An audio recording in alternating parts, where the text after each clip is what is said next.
Welcome to the Change Your World book tour. We are in Salt Lake City, Utah. I think they've been practicing for the whole 2 weeks of the book tour to welcome you into Salt Lake City. These people are not here to ski. They're here to change your world, and change your world we're going to do today. I am so excited to have you in the room. As some of you that's streaming with us know, we've been doing this now for, I think, 12, 14 cities. They all run together. We've been doing it a lot. But today, all of that doesn't matter because today is your day. Today is your day in the room to hear the message, grab it, and begin to change your world. In fact, there's a really simple roadmap I'm going to give you. And some of you that are already ready to go ski, or some of you that's ready to go take on the workday, I'm going to give you the end at the beginning. Is that okay? So here's what I need you to do. Grab your pen, grab your notepad. I'm going to give you a website that needs to become your go-to. It needs to be in your favorites. It needs to be something you visit all the time because it is where the movement is happening. The movement I'm talking about is at changeyourworld.com. Changeyourworld.com. And at that website, there's 3 simple, John's proud of us, we made it so simple. 3 simple steps, and here's what they are. Get the book, take the assessment, and join the movement. Get the book. It's available online. You can go right now to changeyourworld.com. Here in Salt Lake, we're going to give you a chance to get the book and let John and Rob sign it. Sorry, online, you should have been here. And then we're going to let you take the assessment. Now, this is an assessment that we have created on 25 values that are transformation values in the book. And we want to let you see how you score on these values that John and Rob talk about in the book. And then we're going to give you a community to join and become better at these values, to begin to live these values, to begin to do these values. So get the book, take the assessment, join the movement, and that is the point of today. We call it a book tour, but really, it's a movement. It is a movement tour of changing the world, and we want to see our world changed, don't we? Yes, we do. That is exactly right. In just a little while, I'm going to bring John Maxwell in, and I'll tell you about him in a moment. But right after John's done, his co-author, Rob Hoskins, is here with us on the tour, and you're going to hear from Rob Hoskins, and he is going to challenge you. Now, if you don't know Rob, he runs an organization called One Hope. They have put values-based resources literally in the hands of 1.7 billion young people. Thank you for the wow. I appreciate it. That's what I said. I was so wowed that I sit backstage and practiced how to say billion because I've never said that word before. Billion children. But here's what I love most about Rob. Rob is not just satisfied with 1.7 billion. He wants to know the qualitative, quantitative results of transformation. And you're going to hear Rob this afternoon, or in a little while, you're going to hear from Rob, and you're going to know how he is so passionate about seeing outcomes in everything that he does. But before we hear Rob, before we talk more about the book, John has prepared a special message for you today. For those of you online, those here, he's going to give you a message that I believe will share and inspire you to share your leadership and your influence around the world. Now, if you don't know John Maxwell, he's written 86 different books. That's pretty significant. He has he's put those books in the hands of 34 million people have a copy of John Maxwell's book. You ask me how we know? He's counting. But really, it's all about the impact. And today he is here with a passion, a burning passion to impact you, not only in Salt Lake City, but all around the world. Will you help me welcome John Maxwell to the stage?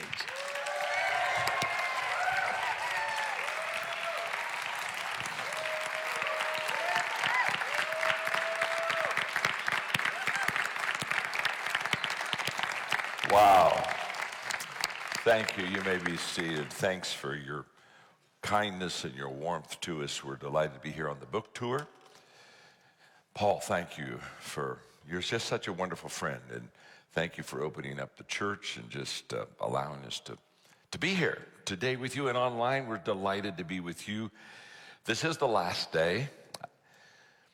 I have a statement that basically says, you're never good the first time.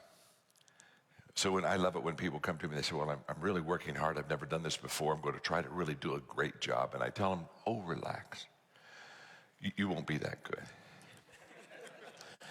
None of us are good the first time. We weren't good when we tried to walk. We weren't good when we tried to talk.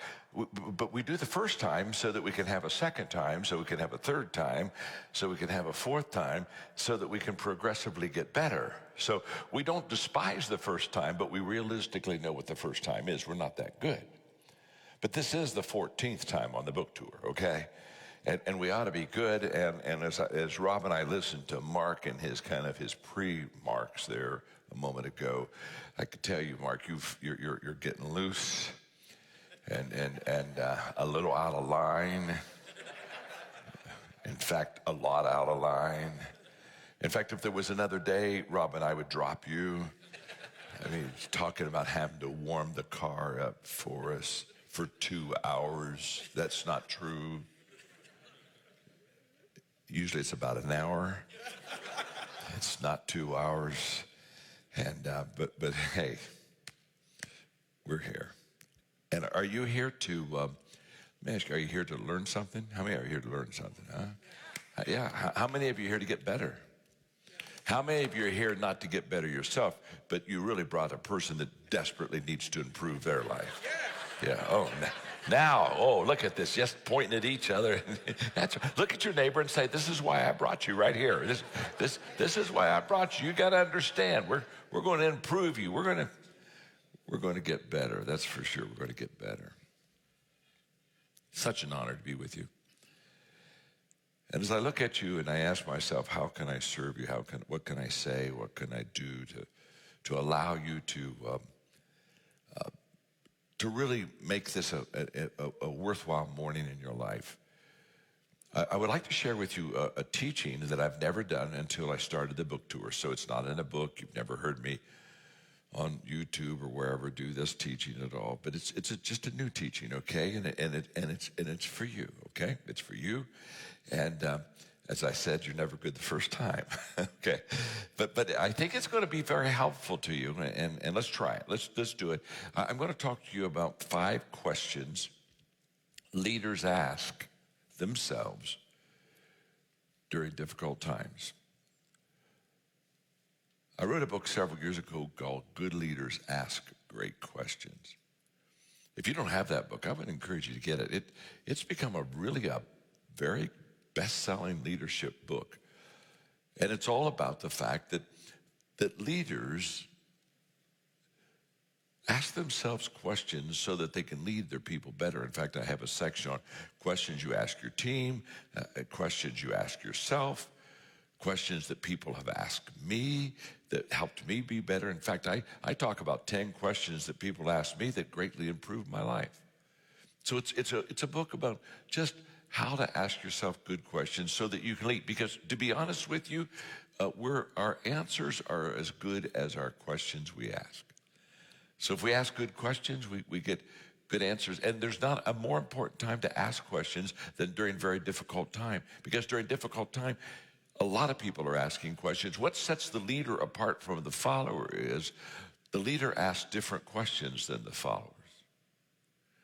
The followers ask questions about themselves, and the leaders ask questions about the people. But before I can answer your question, I have to ask it of myself first. I ask it of myself, and then I'm able to transfer it over to you and serve you and help you and add value to you. So these 5 questions, they're all simple. I'll give them to you in sequence. And what's beautiful about these questions is every one of you can do this. I mean, this isn't like beyond you. Every one of you can ask the question, and every one of you really need to answer the question to lead well. Because what we want to do, one of the reasons we're here about Change Your World, is we're going to challenge you to change yourself and change the people around you. So this is kind of a prep for you to really be able to do really what you want to do. So let's go. Question number 1. The first question is, what am I feeling? This is where the leader starts. And isn't it interesting? If you would think of a leadership question, you wouldn't normally think a leader would start there. But this is where you start. And the reason why is it's through feelings and emotions that I connect with you. And the first thing I want to do is I want to connect with you. The ability to connect with you means now I can lead you.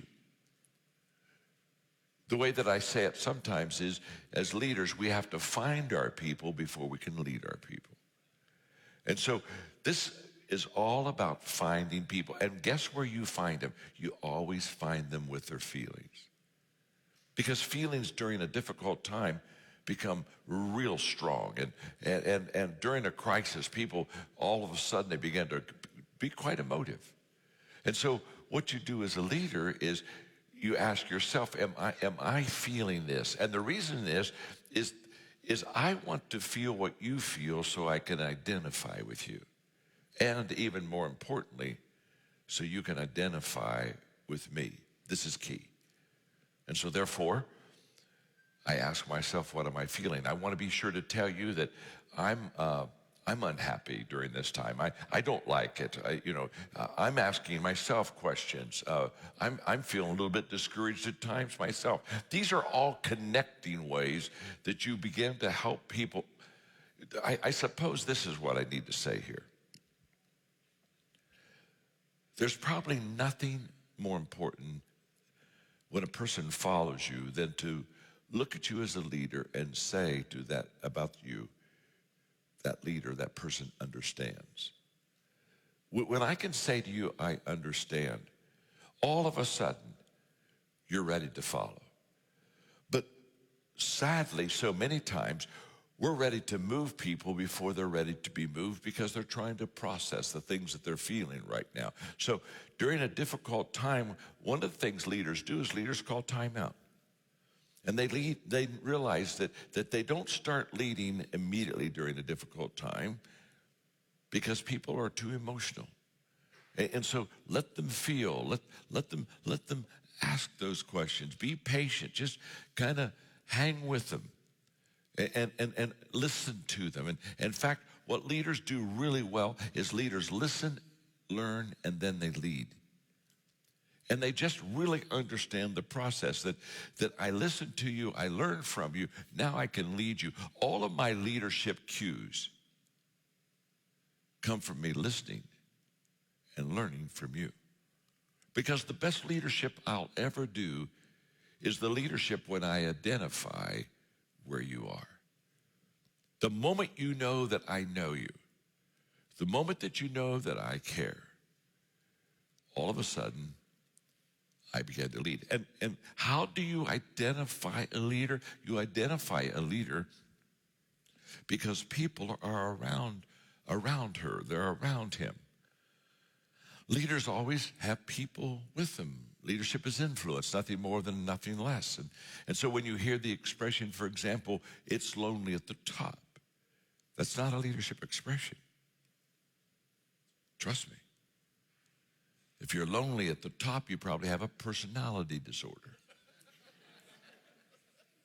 Huh? To be honest with you, it's probably because nobody likes you, okay? Okay. But I love it when leaders will say, oh my gosh, it's lonely at the top. And they'll look down at all their people like down in the valley and they'll say, oh my gosh, look at him down. Oh my. Look at him. Gosh, it's lonely at the top. Let me tell you, if you're at the top all alone, you're not a leader, you're a hiker. Yeah. You need a canteen and a compass. You know what I'm saying? You're a hiker. Because what do leaders do? Leaders bring people with them. I'm not about to go to the top without bringing you along. Because that's what leaders do. Leaders make things better for each other. In fact, Norman Schwarzkopf, the general during Desert Storm, said one of the things about taking people to the top is you take them to the top, you get closer to the top yourself. It's not about me. It's not even about you. It's about us. It's about we. Leaders never cross the finish line first in a race. They're not that fast. If you want to win a race, then don't take anybody with you. You gotta run as fast as you can. You don't want anybody messing you up or slowing you down. And so leaders, they don't win speed races because leaders, they never are going to, they're not going to cross the finish line without people. And that's what I'm talking about, because leadership is very visual. And during difficult times of uncertainty, people want to see you. In fact, your presence is more important than your presentation. And so many times leaders miss this. They go in and think, I've got to give my people wise words, and you don't need to give them wise words. You need to give them love and care and assurance that you're going to walk with them, that you're going to walk slowly through the crowd, that you're not going to be way out in front of them, but that you're going to walk beside them. There's a quote that I'm given credit for. It's a very old quote, but it's, at 73, most of my quotes are old. But this has been quoted and shared millions of times. People don't care how much you know until they know how much you. That's exactly right. The moment that they know I care, then they're now interested in what I know, but they're not interested in what I know first. So when I ask myself, how am I feeling? I'm going to the present, most important, pressing need of the people, to identify with them and get common ground by saying, I know what you're going through. I'm going through it too. I'm not happy. I've got questions. It's difficult. Now, once we ask that question, because it's such an important one, what do I feel? We go to the second question that we ask, what do I see? Now, this truly is a leadership question, because when we think of leaders, we think of vision. The one thing that leaders have in common, regardless of country or culture, the one thing that leaders have in common is that they see more than others see. And they see before others see. They see more, a bigger picture. They see before, a quicker picture. Now, I don't think leaders are smarter than other people. Not at all. It's just that because they have leadership intuition and they have leadership giftedness, they just pick up on it quicker. Let me explain it this way. If you're sitting at a table with a dozen people and everyone else has caught on except you, you're not the leader of the pack. Okay? So the question I'm going to ask myself here is, what do I see? Now, the reason it's important for me to see a bigger picture is because most people during a crisis or a difficult time see a smaller picture. In difficult times, usually the picture shrinks. And the reason that the picture shrinks is because when people are going through adversity, they become very much concerned about themselves, and they begin to think of themselves and what's going to happen to me and what's going to happen to my family, and am I going to have my job? And there's a whole list of things that they're asking, but the picture gets very small during a crisis. So what do we do as leaders? We're asking ourselves, what do I see? Because what we're to do is to enlarge the picture, because trust me, the picture that becomes smaller is not the real picture. Never has been, never will be. And so what we do is we ask ourselves, okay, how can I help people see beyond themselves. In fact, when COVID hit, I mean, in the beginning, people were asking me, how long will this last? Well, I don't know how long this will last. I still don't know how long this will last. And any leader that tells you they know, run from them. They don't know. There's a lot of questions we have. But what I know I need to do is I need to see further than other people see, because I'm going to be leading them. And I'll tell you what else I need to be seen. I need to be seen today clearer. In fact, the tendency for during a crisis is for people to want to know the future, and sometimes their desire to know the future paralyzes them from doing something today. And what I want to do is I want to make sure that everybody sees today clearly, because the only day and the only time that we have is right now. So I'm asking myself continually, what do I see? And I walk alongside of people. For example, we don't see things as they are. We see things as we are. That's why two people can look at a difficult situation and come from that with two totally different answers. Or one can have an answer and the other person doesn't have an answer at all. So when we see things, we're not seeing clearly, we're just seeing from our perspective. So what I want to do is help people enlarge their perspective. The best way I can explain that is immaturity. When a person is immature, an immature person sees things only from their perspective. I mean, think of the toddlers. It's my toys, It's mine. It's mine. Well, that's okay. They're a toddler. They're immature. We're saying they'll grow up, and as they grow up, they'll become mature. What do we mean by they'll become mature? What we mean by that is that they'll see things from other people's perspective. That's what maturity is. Maturity is me having the ability not only to see things from my side of the table, but me having the ability to see things from your side of the table. So when I ask myself as a leader, what do I see? What I want people to understand is I want them to see other perspectives, the big picture. I remember when COVID hit. In fact, Simon Sinek were on the phone one day, and we probably had a 30-minute conversation over how people were talking about this is the worst time we've ever had and gone through it. And we shouldn't have been, but we were a little bit laughing and light about the fact it doesn't even touch the Spanish flu 100 years ago. Oh my gosh.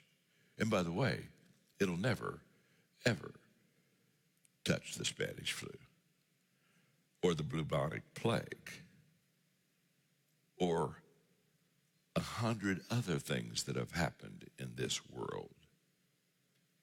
See, the reason we think it's the worst of times is because we live now.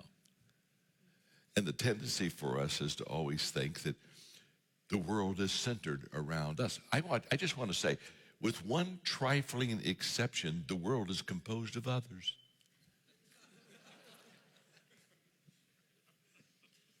That was good. Every once in a while, it gets good every once in a while. Not often. And I've got Aaron here taking notes for me so that I won't miss that one. I got to, because, I got to have somebody help me there. Now, what do I feel? What do I see? Question number 3. What do I think? The greatest gap between successful and unsuccessful people is how they think. The greatest gap. When people don't do well, you can almost go to how they think and find the problem. I mean, there are people who think scarcity, there are people that think abundance, and by the way, they're both right. They're both right. If you think scarcity and there's not very much in this world, and you better grab what you got and hold on to it and be selfish with it because you may never have anything again. If you have a scarcity mindset, guess what? you'll live in a scarcity world. If you have an abundance mindset, you'll live in an abundance world. This is just an absolute fact. What we see is what we receive. And so when I'm going to lead people during a difficult time, I ask myself, what do I think? What do I think? My father was very young at the end of the Depression in America, and he lived in a little town in Georgetown, Ohio. About 800 people. And he said, John, there were only 3 people in the town that basically had anything financially. He said we were all poor, except these 3 families. And he had the privilege when he was growing up as a kid, from really about the 6th grade on, every day after school, he'd go and he would do chores for these 3 families. And so he knew them very well. And he said, John, as I would grow up, I keep saying, why do these 3 families have this and we don't? And he said, by the time I was a junior, I had come to the conclusion that the biggest difference between those 3 families and the rest of us is they thought differently than us.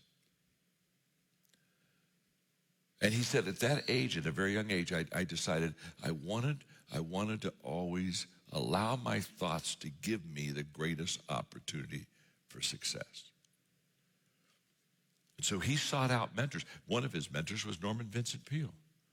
In fact, when I was in the 7th grade, he took me to Veterans Memorial Auditorium in Columbus, Ohio, not only to hear Norman Vincent Peale, but to spend some time afterwards with him. As we think, so we become. So he told me that when he was growing up in that depression, he said everybody was out of work except him. He had 3 part-time jobs. Everybody else was in the food line. Now, how did he get 3 part-time jobs, living in the same place at the same time? Very difficult. Well, it was very simple. When the Depression was on strong and nobody could hire anybody, my father he'd go to the hardware store and he'd say, I know that you can't afford to pay me today, but I like to work. So could I just work for free for you today? I'd like to, do you have some things maybe you've got some stuff you haven't been able to get to. Could I just work for you for free? And every time the owner would look and say, now, you have to understand, young man, I can't pay. Oh, no, I don't even want to be paid. I would just like to help you. Could I help you today? Well, yes. And my father would work all day long. At the end of the day, come up and shake the owner's hand, said, thank you for letting me work for you today. And by this time, my father had already shown what a hard worker was. And the hardware store would say, I'm so sorry I can't pay. Oh, no, it's okay. I didn't expect to be paid, don't want to be paid. Just wanted to help you. Did I help you? Oh, my gosh. Yeah, we got some stuff done there. And then my dad would say, if at any time you can ever afford part-time anybody to help you, would you just think of me? And he'd give him his name and his number. The next day, he'd go to another store, do the same thing. Another store, same thing. Every day. By the end of the first month, he had 3 part-time jobs. Everybody else is in the food line. You see, it has nothing to do with the conditions you have. You see, COVID, for some, is going to be an amazing, great year. 2020, some people are going to look back and say, in fact, the question I want to ask every person in 2025 is, talk to me about 2020. Talk to me about it. What did you do? Did you get better? Did you improve? Did you pivot? And I promise you, people will look at 2020 as a very defining year. Some of them will look at it as the best year they ever had, and some people will look at it as the worst year they ever had. We all stayed in the same year. It's not the year. It's not COVID. It's right here. It's how we think. There's only one book that I have written that doesn't have leadership in it that sold over 1 million copies. Now, I have 10 books that have sold over 1 million copies. I've got books that sold 2 million, books sold 3 million on up. But only one book I've ever written that didn't have leadership in it that sold over 1 million copies. In fact, it's going so fast, it's passing many of the leadership books. And it's a book, a very simple book on how successful people think. It came from my father. It came from a discussion on our 50th anniversary, or his 50th anniversary, when Mom and all of us were in Hawaii. And I said, Dad, you think so differently than others. Talk to me about it. And he told me the Georgetown story. I just determined as a young man that thinking was the deciding edge. So what do I think? By the way, you really don't need to know what other people think. If you just love social media and you're looking for somebody to thumbs up you and tell you that they agree with you, you probably need to get a life. My name's John. I'm your friend. I can't imagine anybody caring about what somebody out there who doesn't even know them thinks. Dear God, get a life. My name's John. I'm your friend. One of the reasons we're so excited about teaching values is the better values you have on the inside, the less validation you need from the outside. An empty bag doesn't sit up straight. And when you have no values, no good stuff on the inside, trust me, you're going to be turning around all the time, wondering whatever somebody else is thinking. What do I feel? What do I see? What do I think? I'm ready to give you number 4, but you're not ready to hear it yet. Oh, no, it's okay. You're still taking notes. It's okay. I'll wait on you. We're good. Because I don't want you to miss that last thought, because it was a good one, wasn't it? Yeah. And as I'm watching you, one of the things that I've just loved about you is you're getting it. I mean, everyone, from here, it looks like 100% of you are taking notes. It looks like 100% of you are leaning in. And that's so fulfilling to a teacher. So thank you. You're a fabulous audience. Now I know why we saved Salt Lake City to last. So, yeah. It's very, very obvious. We had to end well. You know what I'm saying? And we're ending well. Now let me just also say, as I'm watching you take notes, you're getting it. And I just love you getting it. But I'm a little concerned. Just a little, not a lot, just a little concerned, because as I'm watching you, it seems to me that the person on your left is not quite as smart as you are.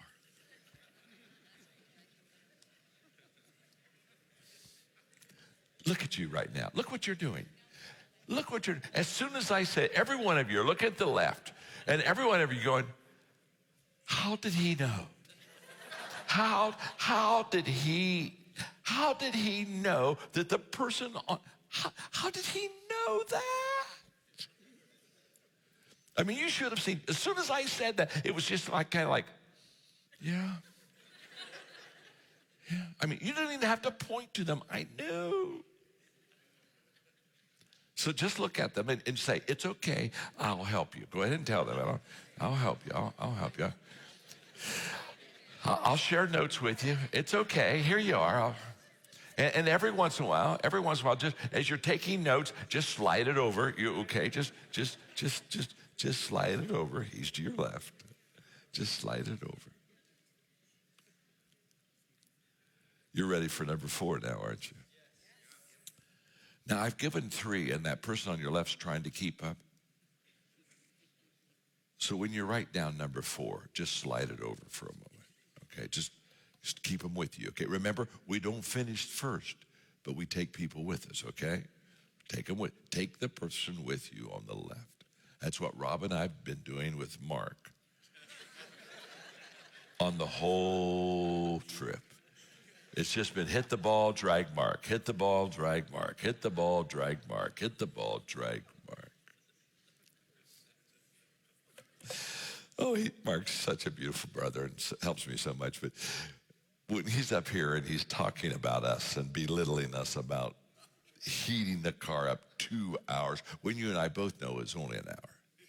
We both know that. And he's just totally exaggerated the crowd. I'm sitting over with Tricia. And I'm saying, Mark doesn't understand something about communication. The last person that has the mic always wins. And Mark's just up there just going on. I'm saying, set yourself up. I'll kill you. Just set yourself up. Say, it's hunting season, boy. Oh, here comes Mark again. Hit me again. Hit me again. Hit me again. Hit me again. Yeah.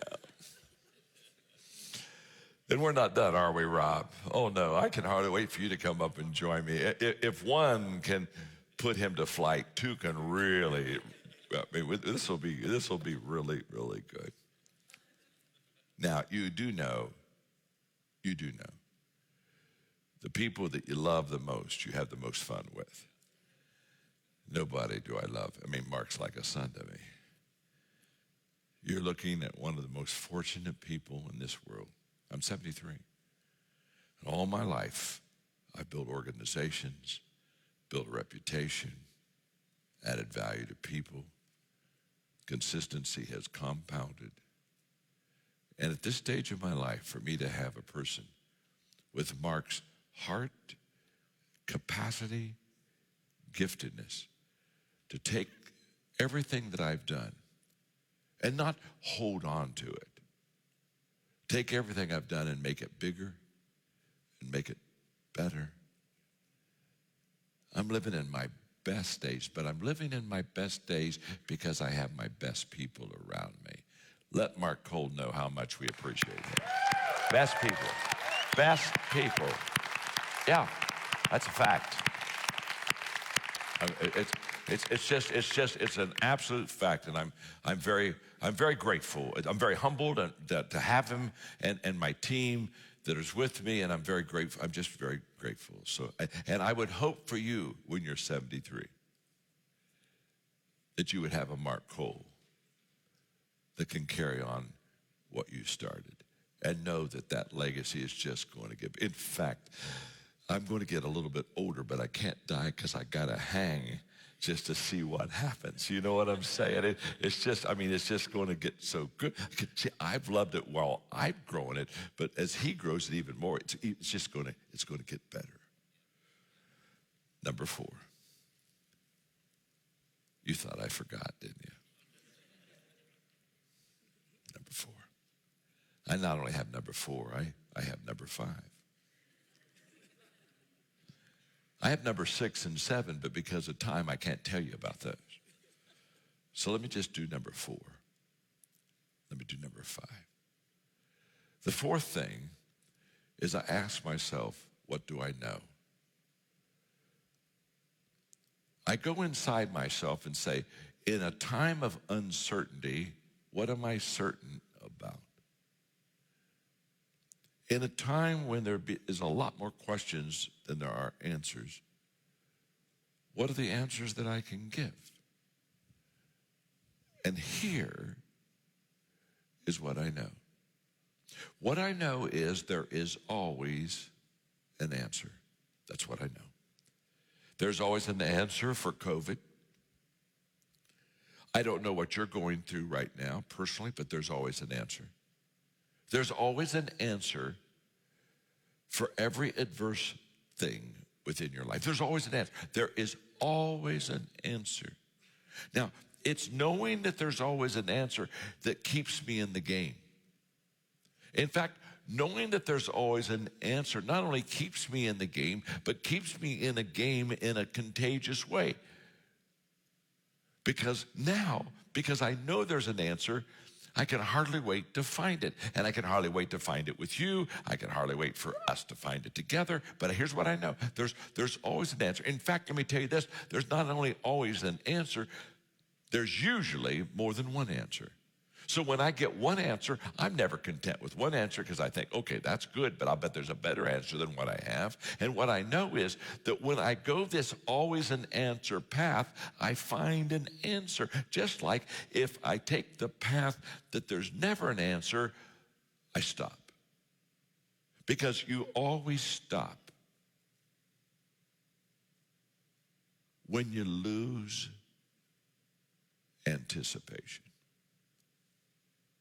Anticipation is what gets me up today. Anticipation is what's fed me on the book tour. Anticipation is why I'm so excited to be here. People all the time say, John, when are you going to quit? I'm not going to quit. When are you going to retire? I'm not going to retire. Why? My life is full of anticipation. I don't know anybody that quits with anticipation on the horizon. I know people that quit with satisfaction. I know people that quit with desperation, frustration, but I don't know anybody that quits with anticipation. Can I tell you something? If you truly believe that today was going to be the best day you ever lived, you would be excited about every moment of this day.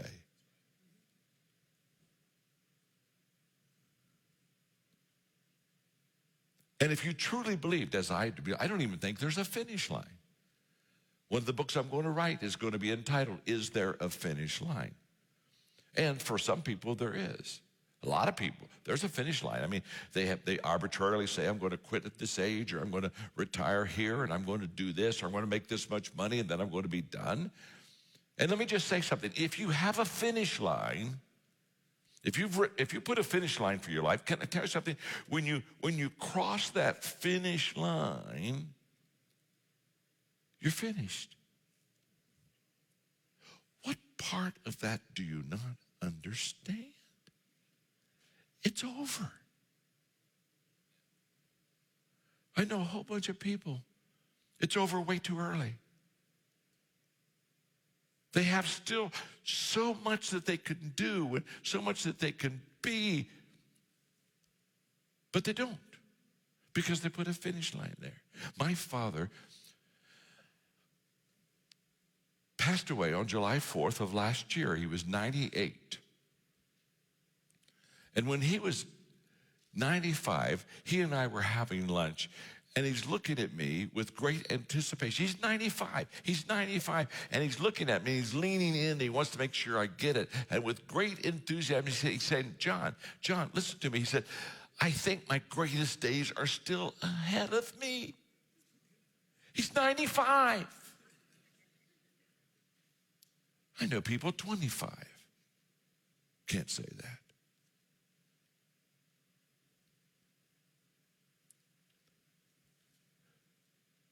The ability to know that you're making a difference. You see, every one of you online, every one of you in this auditorium, here's what I know. You want to make a difference. The challenge is that for many, we don't know how to make a difference. Wanting to make a difference is filled with anticipation. But when you know how to make a difference, your life gets filled with fulfillment. It's Tyler Perry in my conversation when he was talking about building his 4th studio and how he got tired, and he kept saying, I don't want to do it again, but he kept doing it. And it was our conclusion when he looked at me and I looked at him and I said, Tyler, when you can afford to quit, you can't afford to quit.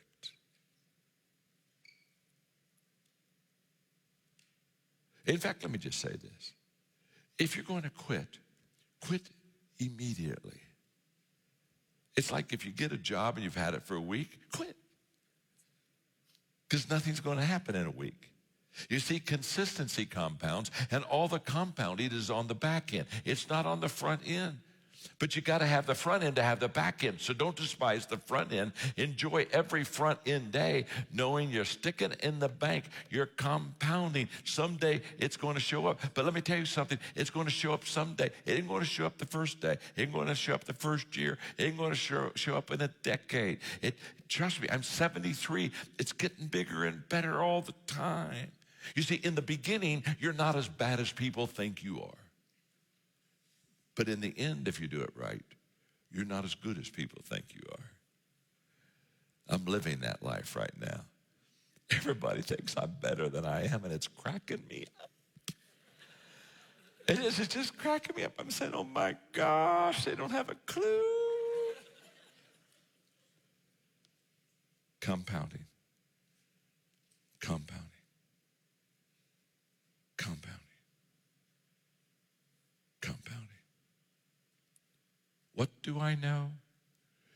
I know that adversity and difficulty, if treated with the right thoughts and the right actions, become your greatest friends.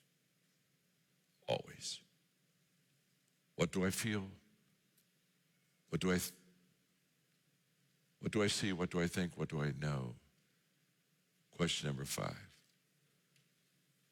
What do I do? What do I do? Rob and I and Mark are most happy about the book tour because we're going to give you something you can do. Every one of you. In fact, look at your neighbor and say, even you can do this. You tell them that right now. Even you can do this. Even you can do this. And now, wait, excuse me. Little mentoring here in communication. Let's do it again. And this time when you look at them, emphasize you. Even you can do this, okay? Come on, go at it. Tell them that right now. Oh, that's so good. Oh, no. Let's take it to another level. Just not only emphasize you, but this time lean in and point to them. Even you can make it. Go ahead and tell them that. Even you. Oh, this is so, look how you're becoming better communicators. Do you see how I'm helping you? Even you. And you can. And that's what excites us. And I'm going to bring Mark and Rob up here because I want them to help you know how you can make a difference online and here in Salt Lake City. So would you give Rob Hoskins, Mark Cole, a wonderful Salt Lake City welcome. Come on, here they are. All right. Yes. I like it. Man, I'm loving Salt Lake City. I know, that's This right. crowd is so good. They're so loving. They're so wonderful. I don't care what Mark Cole says about you. I just think you're fantastic. I mean, Well, he's the same person that took us to Bismarck in January. yeah. I remember we were talking about where we needed to go. Yes, And yes. you said the Bahamas, and we Yes. heard Bismarck. Yeah. I said Grand Cayman, and he took us to Grand Rapids. Yeah, that's just how slow he is. Yeah, we said St. Lucia, and he took us to St. Louis. He's on a roll. Yeah, But Salt Lake City. Salt Lake City. You know, 1 out of He was 14. right about that. 1 out of 14, you finally bad. got it right, Not guys. bad. You just finally got it.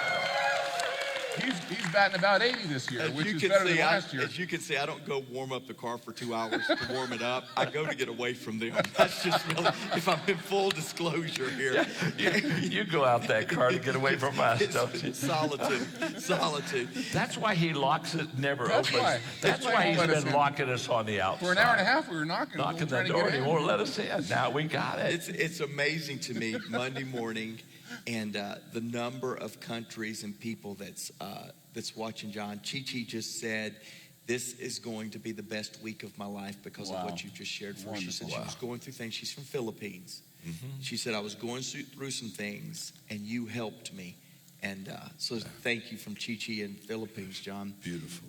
Beta is in Poland. Aaron is in Ghana. Wow. Muriel is in India. Carl is from Charlotte. Charlotte, we want to change United States too. Anybody else want to change the United States? Yep, we want to do U.S. Myanmar, Russia, Italy, Belize. Some really great places, John, but all of them are asking the exact same question, what do I do? Some of them tuned in a little late, and I said it at the beginning, I'll say it now, I'll say it at the end. It's really simple.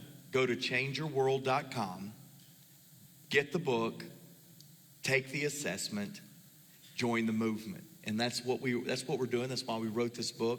John, you've written 86 books. I've heard you say multiple times now, not just on this tour, but really the whole process of writing this, the whole process of dreaming this. It took you 6 years to get your thoughts about transformation on paper. And yet this book that's so dear to you, you decided to co-write. 86 books, less than 5 you have co-written. Why'd you co-write with Rob?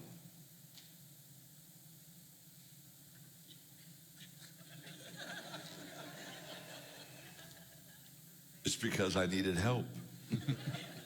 And that is exactly why I co-wrote it, because transformation, change the world is a big subject. And I realized I didn't have the bandwidth, the capacity to do the job I wanted. You deserve better than what I know. So I asked myself, who do I know that understands change your world transformation better than me? Who's done it better? Who's done it bigger? Who's done it faster? Who's smarter?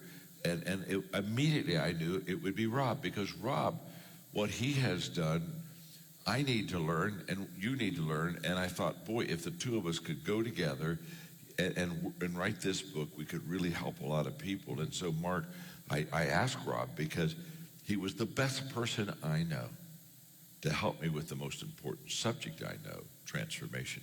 And it was a great decision to have you on board, Rob. When you read the book, you'll very quickly, with Rob's stories, with his chapter on measurement, you'll very, very quickly see how much he added to that book. And then you'll come to me and say, John, we would suggest in all your books in the future, have Rob help you. That's what you'll suggest. So Rob, I was there when you and John had this initial conversation. You had just finished your dissertation work for your doctorate, and you did it on transformation. 1.7 billion kids is not enough. Seeing outcomes is not enough. You wanted to popularize this book. Mm-hmm. Why did you choose John to help you write your book? Did you hear what his question was? Yeah, I heard it. He's the one that's out in the car 2 hours early, warming it up for us. You guys, I think I heard the question right. He said, why write a book with John Maxwell? I mean, why play golf with Jack Nicklaus? Why play basketball with Michael Jordan? Why, when the best ask you to do something with you, how many of you know the right answer is yes? I'll do it, right? And I remember that moment. It was special. John's been mentoring me for years, and over the last several years, our favorite topic has been this topic of transformation. And transformation's a very common word now. People use transformation all the time. They use it in different ways. It's kind of a buzzword. Everybody wants to transform something. But very, very few people can define what it is. And fewer still that I've met have been able to show me how transformation happens. And then there's just a handful in our world today that I believe that have the capacity and the passion and the will to actually make it available to everyone. And I think all of you here and online know that I'm sitting next to one of those men right here. I believe that John Maxwell has the capacity, the audience, the ability to scale a movement of transformation like no one else in the world today. And that's why immediately when John said I wanted to do, John is one of the great communicators I said John's one of the great communicators of this century. Yeah. And then I thought about it and said, well, of the last century. So I said, John is the greatest communicator of the last 2 centuries. That's disgusting what he just said there. I'm 73, not 173. And look at him. He thinks it's funny. Just over there. Look at Mark. Mark's over there. He warms the car up. He makes corny jokes. But I am here for you. I am here. I am here for you. My name is John. I'm your friend. Count on me. Oh, no, that's lean on me. Lean on me, isn't it? But really, it's just been thrilling for us to go on this journey, because I know that, the beauty of John's teaching, of his communication, is that he can take the most complex ideas and thoughts and truth and just make it so accessible, can he? Just make it so simple, so easy for everyone to understand. And so I just got so excited as we were talking about this subject, and I was asking John as my mentor, I said, John, with what I put into this dissertation, and you've seen my thinking around this, and I said, probably 5 people in the world will read my doctoral dissertation. I said, but what I want to know from you is these thoughts and what I've learned and what we've been sharing and talking about. Do you think we can you think I can turn it into a popular book. You think this is something that can add value, which is what I've tried to live my entire life with, is to add real value to people. And John has spent his whole life doing that. And I said, can we take this and really add value to people? And Mark, you were there. John turned to me and on that boat on that beautiful day, and he said, Rob, yes, I think we can make transformation and giving people the ability to change their world easy and simple and available to everyone. He says, you need to write that book. And then he paused, and then he turned to me and he says, can I write that book with you? And man, I didn't know if I'd heard him right at first. I was just like, what? And I said, wait, let me think about it. Yes. I mean, that's how long it took me. John says it took me 2.2 seconds, but it didn't take me that long. It was. No. He's slow. He's slow. And so slow, speed. And since that, and even at that, this is the last one, guys. 14 days we've been together here. So you guys get John Maxwell Unplugged today. That's what you get today. And then focus. Focus, John. And so this is why, even during that conversation, though, as we were talking about it, we said, look, this really, it has to start with a book. Yeah. And it can't be a theoretical book. It has to be a book that is about what we've learned, what we've experienced, and even programs that we have worked on with our two organizations. We want to make this something that isn't just talking about what transformation could be. We want to say, this is how we've seen transformation actually work. And the book is filled not with theory, but with actual experiences and the stories of amazing people from around the world that have seen transformation and change take place in their own life, and all different kinds of people. I mean, we've got stories of amazing, incredible leaders that John and I have had the opportunity to meet and to work with and experience and do things with. And some of these people are some of the greatest leaders in the world, of government leaders and business leaders and educators that we've worked with. But even their stories are how transformation happened in their life. And one story in there, a friend of mine who is an incredible business leader, has built and sold over 70 different businesses, successful businesses. One of the most successful men I know, but he came to a place in his life where his son was facing just a horrible tragedy, was being bullied, tried to take his own life. And for my friend Roy, with all the success he's had in his life, how many of you know the only thing that mattered to him was his son? And I can change a lot of things in business. I can change a lot of, but if I can't help my boy, nothing else really matters. And so it's about him and how he applied these principles of transformation and him and his son and they found answers. Change came to that young man's life. And what they learned, they said, now we have to give it away and add value to others. And so they began to talk about the subject, and that has now become a movement across America for young people that are being bullied. And so we've got Roy's story in there, but we've got a story of a young lady named Tiffany. I met her in Peru. She was 13 years old, and I met her in a school, and this young girl was so filled with life, and I was even there asking John, how could this person living in this place, one of the poorest places in the world, how can she have such life and joy? And I was just gravitated to Tiffany, and I started talking to her, and this young lady invited me to her house, and we walked, John, that day deep into the barrio, deep into the slum, and the further we walked, the more dismal, the more hopeless everything seemed. Yeah. And we actually showed up at her house that day, and her father was there. He was completely drunk. She was so embarrassed. I found out later she was being abused, and I thought, can hope come to this young lady? And I just began to take, John, the things that I've learned, things I've learned from you, and this whole area of change and how anyone, anywhere. And you know what? I'm seeing Tiffany today, and this young woman is now transforming the educational system of her country. That's what Change Your World is all about. That's right. It is about the ability for anyone, anywhere to make a difference in their world.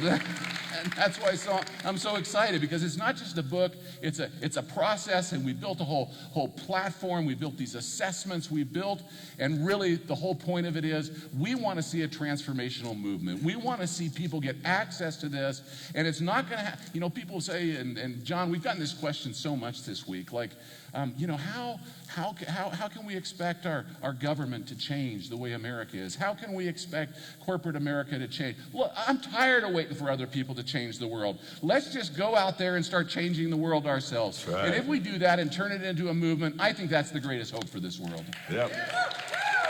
Absolutely. So Kay Perez put a post in here that says, does the people need to be a part of the John Maxwell group in order to join the movement? Or can you create a table and form a group of people not related to the John Maxwell group? And the answer is absolutely. Oh, please. Absolutely. Yes, Please do that. Now, we want you a part of the team. If you want to be a part of the team, go to johnmaxwellteam.com, as so many people here in the room have and so many people online. But we want you to be a part. Go to changeyourworld.com. I think as I watched you two work on this book, two of my favorite things that you as the commander intent gave us, the commander's intent was keep it simple, yet make it substantive. And then you said, make it big, because we want to change the world, but make it applicable to anyone, anywhere. And so, John, kind of tell us why that was your commander's intent. I want it simple. I do want it meaningful, but I want it to where people can really access this message and activate on this message. Well, it's because I want everybody to be involved. It's just like I asked Rob to help me with the book because I needed help. We made it simple and practical because we need help. And we need help from every one of you. If you're watching online, every one of you, we want not only for you to read the book, but we want you to be part of a transformation table. We want every one of you, we want you to take the values assessment test. True here in Salt Lake City. We want to leave no one with an excuse of not finding significance. 2021 has potential of being your greatest year if you will make it a year of significance. Mm-hmm. Success is about me. Success is about my career and my family and my home and my cars and my stuff. Success is about me. Significance is about others. Change Your World is all about others. We have transformation ourselves, but then we turn around and we transform others. So significance is where fulfillment is, not success. I know unhappy, successful people, but I know no unhappy, significant people. The moment that you pour your life into others, you begin to be fulfilled. So I'm extremely excited about this, but I'm extremely excited about it, and we made it simple for everybody because we want everybody to be a part of it. We need you. In fact, before Rob does anything on answering that question, look at your neighbor and say, the boys need you. Go ahead and tell them that. The boys need you. Hey, and the boys need me. The boys need me. The boys need us. The boys need us. All right. The boys need us. So, Rob, even before you do answer that question, I'm thinking of this story. You hadn't told this in several sites, but you're impacting all these people, 170 plus nations. Mm-hmm. You're out there. You have quantitative results of transformation happening around the world. And then one day, transformation came to you and to One Hope. Tell us how this mass movement mover all of a sudden realized, I got to bring it home and make transformation here at home. Well, transformation is not something you do once in your life. What this movement really is all about is creating, I believe, millions of agents of transformation, people that live transformation every day of their life. So I'm learning every day. And what I'm learning is that I need to keep my eyes open and look for opportunities for transformation. I already did that this morning. Every morning I'm getting up and I'm saying, how can I serve someone else to become an agent of transformation? And so I met someone here, I'm not sure where he is, I think his name's Sina, and he works in a juvenile detention center here in Salt Lake, right over here, my friend. Right there. And he was telling me that he works in this place that has the hardest core cases of juvenile offenders. And he says, what can I do for those young men? And I said, well, that's why we wrote the book. We want to equip you to be able to be an agent of transformation. I can't go there. I don't work there. I'm probably not even allowed in there. But you know what? He is.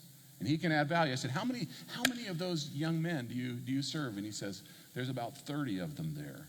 And so immediately, John, I turned to him and I said, I'll tell you how you're going to make a difference. I want to buy 30 of those books for those 30 young men, and you're going to become an agent of transformation right there where you're living. That's how a movement starts, right? That's right. By just taking action wherever you are and wherever you. Isn't that beautiful? And it's going to be beautiful to see what happens with those 30 men, those 30 young men.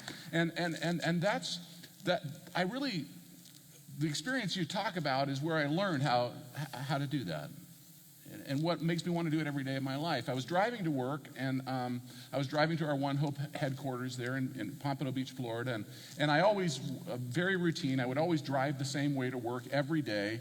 And it was kind of my peace before the storm. Before I got into the office and everything got crazy, it's my time just to quiet myself down and just to sit there and just allow myself to meditate, to think, and to, as John was talking about, and sometimes when I'm in that moment in the car, I get answers.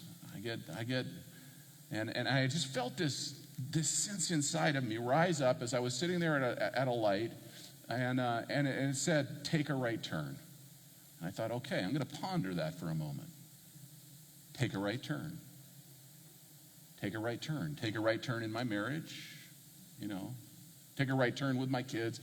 Take a right turn with One Hope. And the voice inside of me said, no, stupid, just take a right turn at this light. Just take a right turn right here where you are at this particular moment. Have you ever had a voice talk to you like that? Too many times. Too many times. Too many times. And all of us had. It was just like, take a right turn. And so I said, okay, I'll take a right turn. And I took a right turn. I found myself driving through a neighborhood where I'd never been before. Now, it was right across the street from our office. It was right across the street from where I go every day.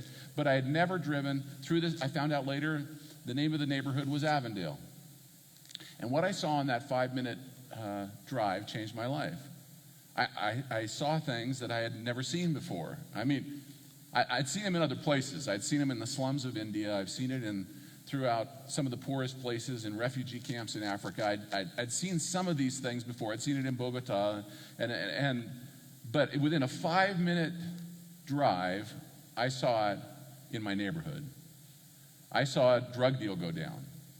In fact, I saw a prostitute in the middle of the day just walk out across, proposition me in the middle of the day, and I looked over to the side and I saw young kids that should have been in school that weren't in school. I saw what looked like single moms. I saw gang members right here in this neighborhood, right across the street from my office, and I was overwhelmed. I pulled the car over to the side of the road, and I just stopped, and I was so emotional. I was actually weeping as I was sitting there, and this anger rose up inside of me. Anger not just at the condition of these people that lived in my community, but I felt anger at myself.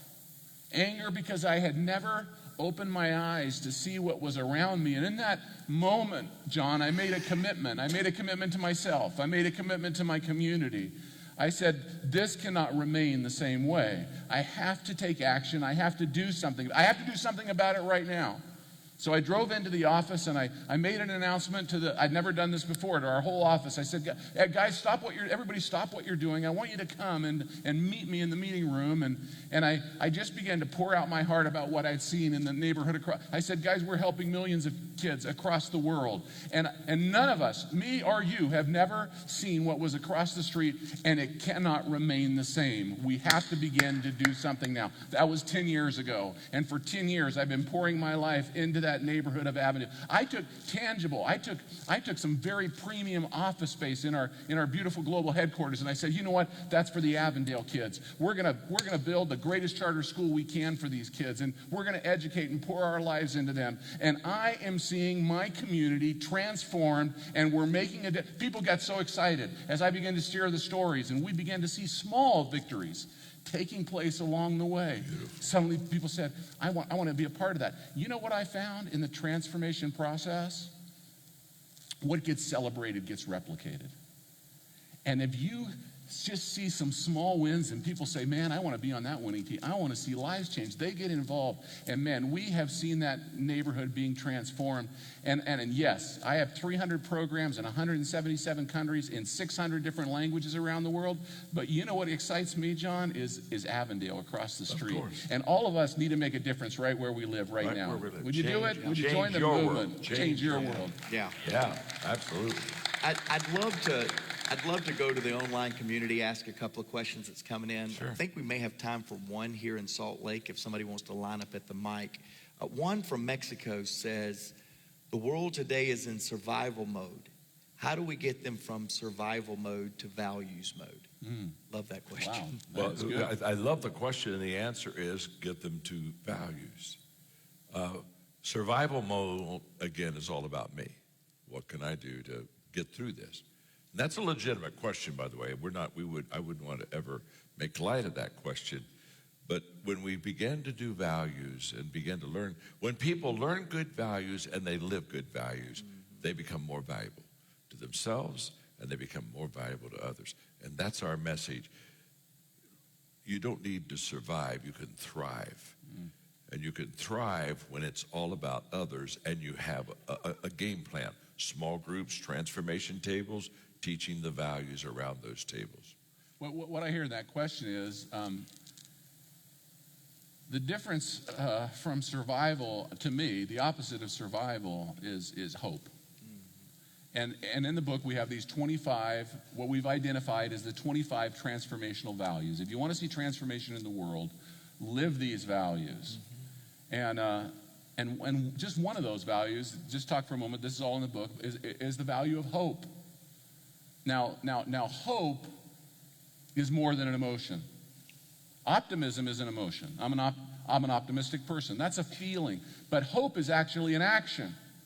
And if you study the science of hope, we actually found that there are 3 characteristics to hope. And this moves people way beyond survival. But hope, as the first component of hope, is goals. Is goals. If you have no goals, you have no hope.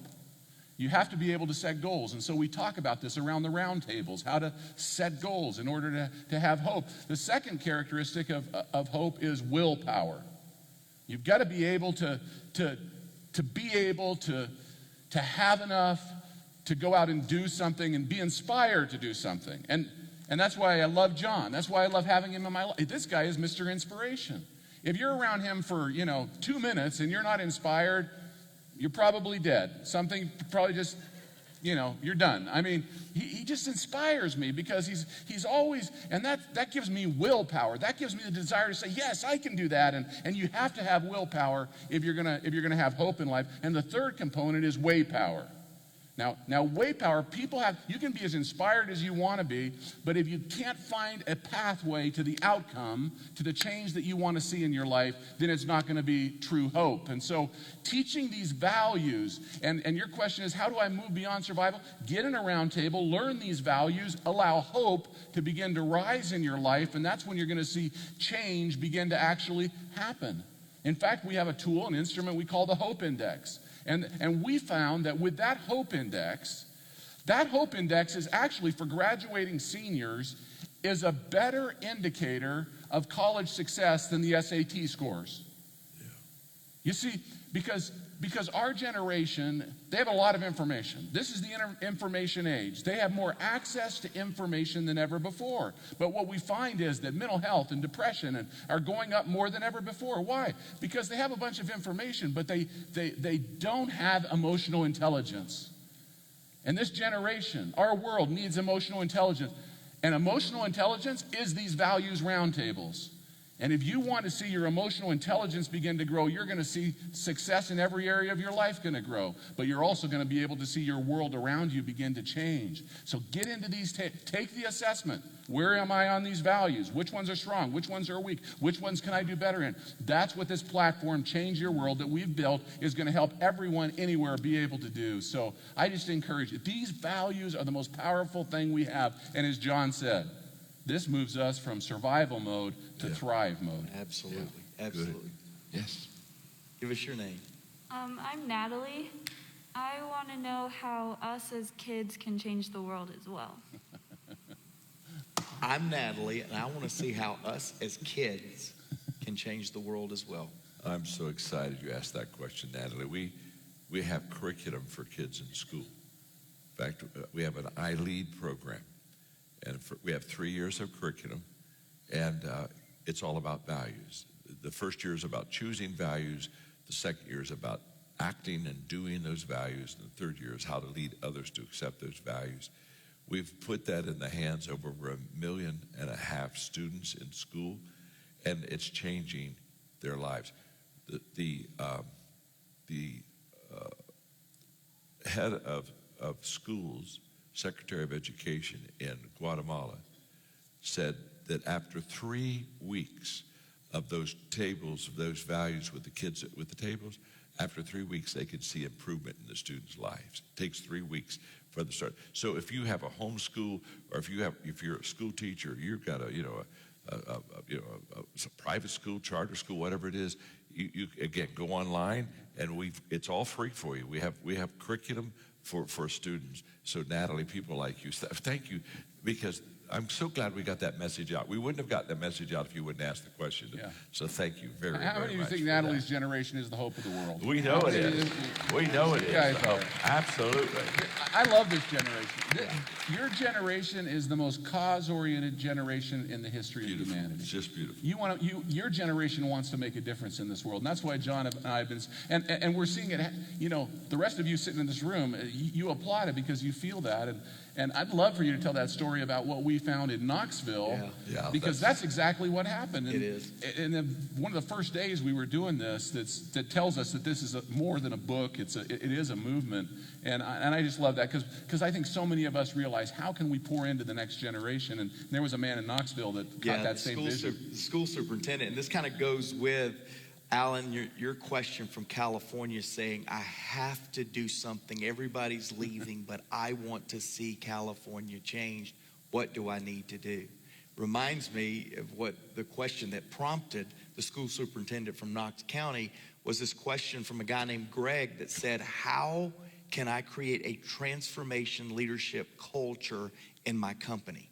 And so we've kind of been teeing off of that because it's inspired questions, Natalie, like yours, that says we want to do something, put us to work. We want to see something changed. And we were answering that question in Knox County, Knoxville, Tennessee, the first day, second day maybe, of the tour, and the school superintendent of Knox County was in the audience. And he said, I want every educator in Knox County to get this book, to get this message, to take the assessment, and to start a values roundtable. What do I need to do? I need to get the book. And it was a great question. He said, I only have one problem. It's 4,000 educators, and I got to go find the budget. And he's kind of sharing this in a room much like this. And right over here was another leader that said, you don't have a problem anymore. I happen to have the budget. I'll buy the books today if you'll start next week training your teachers on Change Your World. In that moment. So this week, 4,000 educators are learning the Change Your World product because the school superintendent said, if I want to change Knoxville, I believe it's going to start with the next generation, Natalie. This is the school superintendent saying, if we're going to change the world, we've got to change with the next generation. Well, he said, I've got to change the teachers before I can change the students. Another leader caught the vision and bought the books. We were telling that story in Chesterfield, Missouri, and a guy stood up and said, I've got 60 leaders in El Salvador that I'm going down to teach. And he was asking John a totally unrelated question. He said, John, I'm going to teach them your book, Today Matters. Will you give me some pointers on how to train these 60 leaders? John said, yeah, the first pointer is don't use Today Matters, use Change Your World. That's what you need to do. Yep. And it was like a light bulb moment for the guy. And Abair was his name, and Abair said, I agree, I'm gonna do that. I will get 60 books and I'll take them down there. A guy named Nathan that runs a financial company in Chesterfield says, you don't have to buy the books. I'm going to go out back. I'm going to buy 60 books, and you will get to take these books in the next couple of weeks when you go down to El Salvador. Well, then Nathan started telling his story. He has adopted 7 kids from El Salvador, and El Salvador's caught his heart. He said, I want to change El Salvador through you. The story gets better. Y'all didn't clap on that. I guess 60 books is not as impressive as 4,000. Well, but I was pretty impressed with 60 books. You started with 4,000. No, a this is a 4,000 tough crowd. Yeah. So anyway, but here's the rest of the story. Standing behind Nathan and Heber was Teresa. Teresa is a junior high school student in Chesterfield, Missouri, has 65 students, and their project this semester is to increase their worldview. And so she said, would Change Your World platform allow my 65 students to get into a roundtable environment with the 300 students that answer to the 60 people that we're going to resource with the book? And can we bring together students in El Salvador and students in Chesterfield, Missouri, and talk about how we can flatten the world and change the world with values? I said, guess what? Today's your lucky day, because Change Your World brings people from all over the world to change the world together. And we just need people that will say, I'm going to catch a vision for me, get the book. Many of you in the room's got the book. Many of you online's got the book. That's not the problem. The question is the message bigger than you? The question is not if you're going to get the book. You're going to get the book. You're in the room. You're the smart people. You're watching. You're the smart people. The question is, are you going to get in a community and join together to do something significant? Some of you right now, as I was talking about the school superintendent, I was talking about Heber, as Rob today helped with the corrections institution here. Some of you are already thinking about people that needs to be in around a small table with you. They need to be in a transformation table with you. Some of you are thinking about people in your company right now that needs to be a part. Some of you online are going, I need to start a group of people in my community. Myanmar is blowing us up today, John, saying we are going to change Myanmar. I'll challenge you. You need to not only get a book, you need to not only take the assessment, you need to not only join the movement, you need to do it with a transformation table. 8 to 10 people that'll do it with you. We're going to make books available here for you. We're going to make bulk books available for you online. But that is the point of the message. So we're gonna wrap it up here. I don't have time to get any more questions, but anything else either one of you would like to say before we close out today? Thank you for making the tour a great tour. Salt Lake City, you were the icing on the cake. Yeah. And we've just been very excited about what we're going to do. And for those that are here, Rob and I will go to wherever we are signing books. We'll sign books for you, but we'll sign books for your table. Give us the names of the 6 or 8 people. If you want to buy a box, we'll sign. You just give us the names, we'll sign them. We're just here to serve you, but thank you. You've made this tour a terrific success. We could not have done it without you. Yeah. Yeah, help me thank John and Rob. Hey, and before you're done clapping, thank the world for coming into Salt Lake City and welcome them. Thank you very much. Thank you. Thank you. Let's change the world together.